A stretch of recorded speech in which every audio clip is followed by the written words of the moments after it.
पढ़ना है तो उसके लिए कितना कुल खर्चा आएगा। और ये वीडियो दोस्तों सबके लिए है, जैसे कि जिसके पास लो बजट हाई बजट, ये एवरेज वीडियो है। जैसे कि कोई बच्चा उठते ही मान चले जाता है डायरेक्ट कोटा में, तो उसको कितना खर्चा आता है उसके ऊपर है ये वीडियो, पूरा वीडियो है।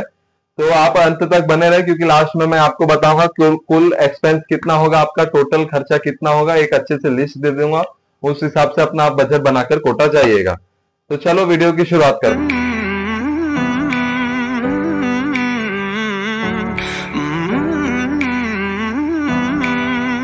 तो चलो हम वीडियो का शुरुआत करते हैं। ज्यादा आपका समय ना लेते हुए हम आपको बताते हैं कि कैसे खर्चा आप करेंगे कोटा में रहकर, या खर्चा आपको कितना पड़ेगा आपको कोटा में रहकर पढ़ाई करने का। तो उसमें सबसे पहले एक्सपेंस आता है आपकी कोचिंग का, कोचिंग फीस आपकी। फिर उसके बाद आता है आपका हॉस्टल, यानी कि हॉस्टल आएगा और पीजी आएगा। और फिर थर्ड चीज आ जाएगी आपकी स्कूल एंड कॉलेज, यानी कि स्कूल जैसे कि 11th 12th को वहां स्कूल बोला जाता है, और जैसे महाराष्ट्र में वहां यहाँ पर कॉलेज बोला जाता है। तो वो स्कूल और कॉलेज मतलब कि एक ही हो गया, वो आपका एक एक्सपेंस हो जाएगा। फिर उसके बाद बात आ जाएगी खाने पीने पे, मेस और टिफिन। उसके बाद आ जाएगा आपका स्टेशनरी, उसके बाद आ जाएगा आपका ट्रांसपोर्टेशन, उसके बाद आ जाएगा आपका पॉकेट मनी, उसके बाद आ जाएगा आपका अदर एक्सपेंसेस। जैसे कि 8 चीज आपको ये आ जाएंगे आपके एक्सपेंस में। फिर चलिए हम शुरुआत करते हैं, जैसे कोटा में कितने सारे कोचिंग सेंटर हैं। तो कोटा में सबसे पहले आपको, जैसे कि आप तो देख के समझ ही रहे होंगे कि मतलब मैंने ये कोट पहना, यानी कि आपको पीडब्ल्यू होगा, यानी कि फिजिक्स वाला। फिर उसके बाद होगा एलन होगा। फिर आपके पास होगा मोशन, रेजोनेंस, वाइब्रेंट। फिर उसके बाद होगा पीड आकाश, अन अकेडमी। आपको इतने सारे आपको मिलेंगे, मतलब कोचिंग्स आपको वहां पे मिलेंगे। ई सरल भी मिलेगा। अगर कुछ गलती से मुझसे छूट गया है तो वो भी आप मतलब एज्यूम कर लीजिए, क्योंकि वहां पे वो होगा ही होगा, क्योंकि वहां पे बहुत सारे होंगे। जैसे कैरियर पॉइंट भी हो गया आपका, ठीक है। ये इतने सारे आपके कोचिंग सेंटर्स हो गए वहां पे। अब सबसे पहले आ जाएंगे अपने कोचिंग फीस के बारे में, जेई और नीट के लिए। ये वीडियो दोनों के लिए है, जेई और नीट के लिए। हॉस्टल रहने, हॉस्टल खर्चा, सब खर्चा, कोटा में रहने का खर्चा, जेई और नीट के लिए दोनों के लिए बनाया गया है। ओके, तो जेई और नीट के लिए हम बताएंगे कि खर्चा कितना होगा। और कोचिंग फीस चलिए स्टार्ट करते हैं। जैसे कि कोचिंग फीस आपकी होगी तकरीबन 90,000 से 1,30,000 तक, यानी कि ये होगा आपका नीट का। और जेई का थोड़ा सा ज्यादा होता है, थोड़ा सा एक्सपेंसिव होता है, जैसे कि 1 लाख से लेके 1,30,000 तक। ओके, ये हो गया आपका कोचिंग फीस। फिर आ जाएगी आपकी स्कूल की फीस। अब जैसे आपकी स्कूल की फीस आ जाएगी, आपकी स्कूल की फीस यानी कॉलेज की फीस, आप वहां पे 11th 12th या तो ड्रॉपर में भी जा सकते हैं। तो आप 11th 12th और ड्रॉपर में भी जा सकते हैं। तो 11th 12th में आपका एवरेज कॉलेज और स्कूल की फीस जो भी होगी, एवरेज होगी आपके पास 25,000 से फुट पहले। और अभी का मतलब जानकारी जो मेरे दोस्त वहां रहते हैं, उस जानकारी के बेसिस पे मैं आपको ये वीडियो बनाकर बता रहा हूँ। तो ये आज के हॉस्टल में अगर आप जाएंगे तो आपको मिनिमम नॉन एसी हॉस्टल का खर्चा आएगा आपको 9 से लेके 11,000 रुपीज तक आएगा, एक अच्छी फैसिलिटेड हॉस्टल में। और वो हॉस्टल में आपको लॉन्ड्री और मैस ये सब इंक्लूड होगा, ये चीज उसके अंदर इंक्लूड होगा सर दोस्तों। आपको स्टडी टेबल, रूम के अंदर स्टडी टेबल, बेड और एक अलमीरा, ये आपको प्रोवाइड किए जाते हैं। और उसके रेंट तो मैंने बता दिया, 9 से 11,000 होंगे उसके रेंट होंगे। और फिर उसके बाद आपको इलेक्ट्रिसिटी जो कि आपको अलग से भरनी पड़ती है, minimum electricity 10 rupees per unit होती है और 14 रुपीज पर यूनिट मैक्सिमम होती है।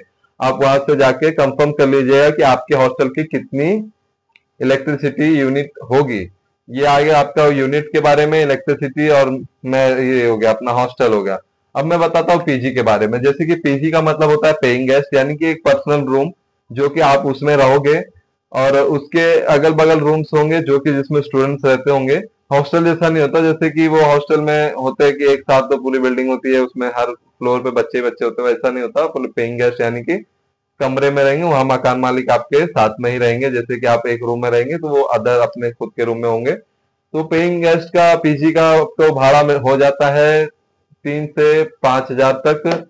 दोस्तों ये नॉन एसी का है, नॉन एसी का मैं अभी तक बात कर रहा हूँ। नॉन एसी का 3 से 5 हजार तक भाड़ा हो जाता है। और उसके बाद आपको मैस वैस अलग से लेने पड़ते हैं, टिफिन वगैरह अलग से लेना पड़ता है। इलेक्ट्रिसिटी बिल अलग से आते हैं। तो ये आपका हो गया पीजी के बारे में। अब एसी हॉस्टल्स के बारे में बताता हूँ। एसी हॉस्टल्स का रेंट हो जाएगा आपको 15,000 रुपीज दोस्तों।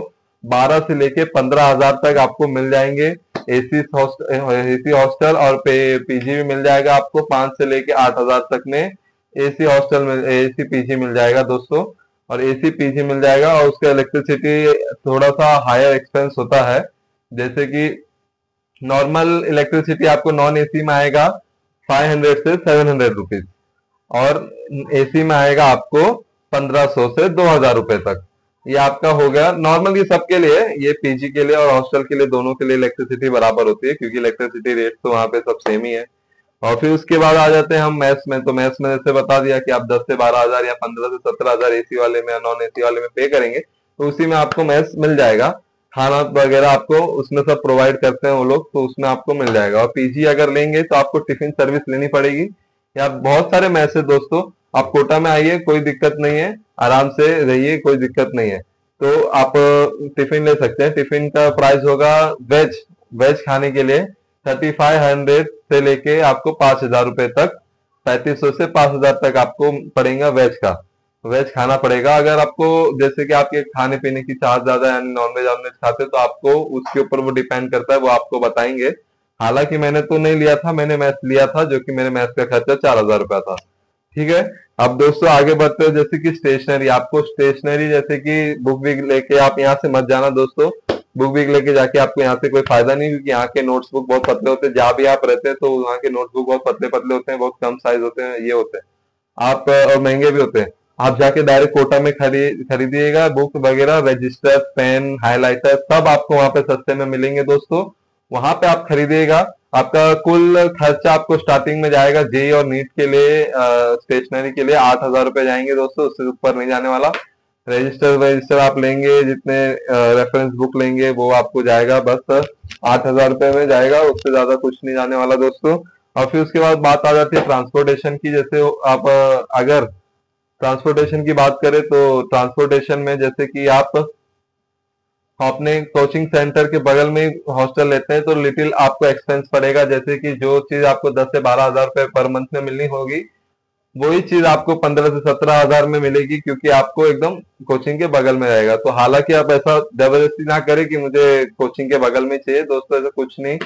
आपको थोड़ा सा 700 से 800 मीटर दूर या तो 1 किलोमीटर दूर आप आराम से चल के आ जाइएगा, जिससे आपकी एक्सरसाइज भी हो जाएगी। आप सुबह जाएंगे और दोपहर में आएंगे, तो आपकी 2 टाइम एक्सरसाइज भी हो जाएगी, चलना फिरना हो जाएगा। क्योंकि हालांकि वहां पढ़ने के लिए ही सब जाते हैं, तो आपको पढ़ना पड़ता है वहां पे ज्यादा, तो एक्सरसाइज करने का सबका टाइम नहीं मिलता। हालांकि जो करने वाले हैं वो करते हैं, तो उनका कोई दिक्कत नहीं। तो ट्रांसपोर्टेशन आपको मिनिमम आपको जाएगा करके, मिनिमम आपको 6 से 7,000 जाएंगे ट्रांसपोर्टेशन में। ये पर मंथ नहीं है, ये आपको जैसे कि 6 महीने के लिए जाएंगे, 6 महीने के लिए आपको इतने लगेंगे। आप हॉस्टल में तो 10 ही महीना रहोगे। जैसे कि आप आते हो तभी आप 10 ही महीना रहते हो, उससे ज्यादा नहीं रहते हो। और ड्रॉपर हो तो 10 महीने ही रहोगे, क्योंकि आप 10 महीने बाद आपका पेपर आ जाएगा, और उसके बाद आप आपके करियर पे चले जाएंगे। फिर आपको पॉकेट मनी। तो पॉकेट मनी जैसे कि वहां पे खाना पीना हुआ, घूमना फिरना हुआ, जैसे कभी कभार मूवी देखने का मन कर रहा है, तो आपको पॉकेट मनी बस। अगर ये पेरेंट्स भी अगर ये वीडियो देख रहे हैं, जैसे कि पेरेंट्स देख रहे हैं, उनके भाई बहन या आप खुद देख रहे हैं, तो आपको मैं बता दूं, वहां पे ज्यादा से ज्यादा एक्सपेंस आएगा ना 2 से 3 हजार रुपए का ही आएगा। 3,000 से ऊपर मत है पॉकेट मनी एक्सपेंस करना, क्योंकि उसी में आपको पूरा महीना निकल जाएगा। क्योंकि खाने पीने का मैस तो हो ही गया, रहना सहना इलेक्ट्रिसिटी सब आप भर ही दे रहे हो, तो उसके बाद आपको कुछ चाहिए नहीं होता। थोड़ा सा अगर आपको बाहर का खाने का मन करता है या मूवी जाने का मन करता है कभी कभार, जैसे 2-3 हफ्तों में एक बार, या सिटी मॉल जाने का मन करता है, तो आपको 3,000 रुपए तक का ही मतलब एक्सपेंस आएगा, उससे ज्यादा कुछ एक्सपेंस नहीं आएगा। उसके बाद हम देखेंगे अदर एक्सपेंसेस।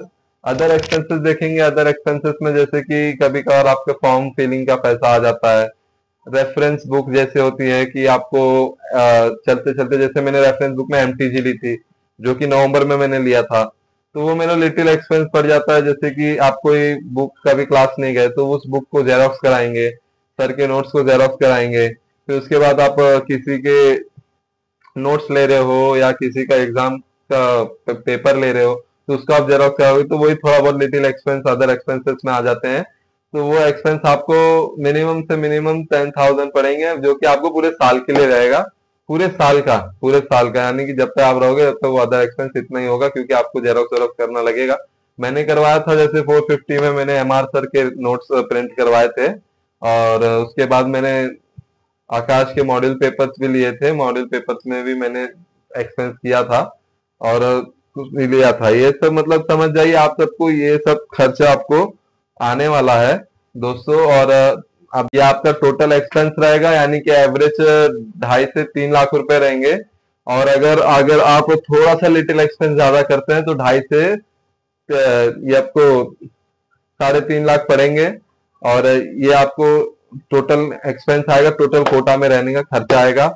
अगर कुछ क्वेरीज आपको है तो आप मुझे कमेंट कीजिए, और हमारी अगली वीडियो इसी टॉपिक के ऊपर बनेगी, पर थोड़े बजट में, लिटिल बजट में आपको कैसे कोटा के खर्चा कैसे आपको कम इसमें मिलेगा, मैं आपको